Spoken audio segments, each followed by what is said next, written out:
Thank you very much. Thank you to the organizers for having me out here today. Good morning, Ohio. Good morning, Columbus. Birds have been around for a long time. They're modern-day dinosaurs. If you've ever looked closely at a great blue heron or egret hunting, their resemblance is uncanny. We have found archaeological evidence of birds from millions of years ago, and birds are the most common animal we see. So what can birds tell us about the Earth? What can they tell us about climate? If you understand and study the birds, they can tell you a lot about what is happening to the Earth. In 2014, Audubon released its Birds and Climate Change report, which modeled how different species prefer different climatic conditions like temperature and rainfall, and how they may shift in response to climate change. The results were staggering. Of the 588 North American bird species Audubon studied, more than half are likely to be in trouble. Our models indicate that 314 species will lose more than 50% of their habitat by 2080.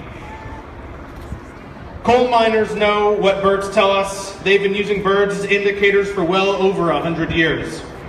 Canaries were used as detectors if there was a poisonous gas in the atmosphere of the mine. Miners knew when to stop digging because that poor canary would have died of carbon monoxide poisoning. Well, our science right now is telling us that birds are dying from poisons much worse than carbon monoxide, and we are the only ones who can save them. You are all what hope looks like to a bird. We all have the power to save birds, and by saving birds, we will be saving ourselves with them.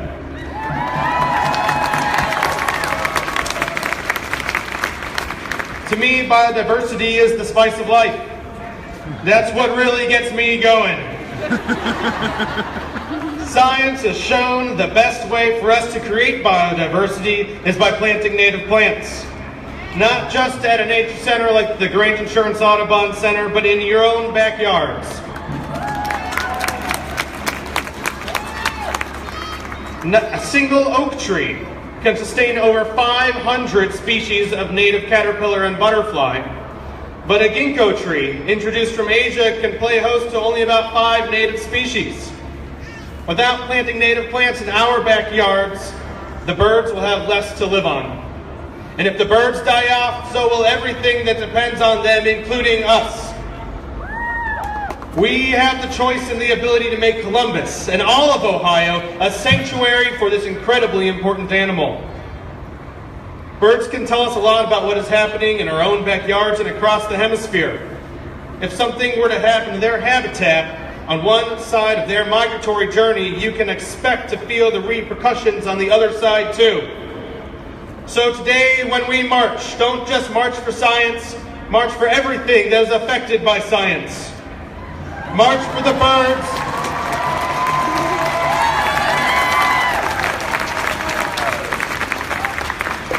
March for the birds and march for the bees. March for the grasses and march for the trees. March for the mushrooms and march for the planets. March for fresh water and tasty pomegranates. March for things living or that stuff under logs. March for fresh air and for your dogs. March for science in all its forms. March because science is true, whether you believe it or not.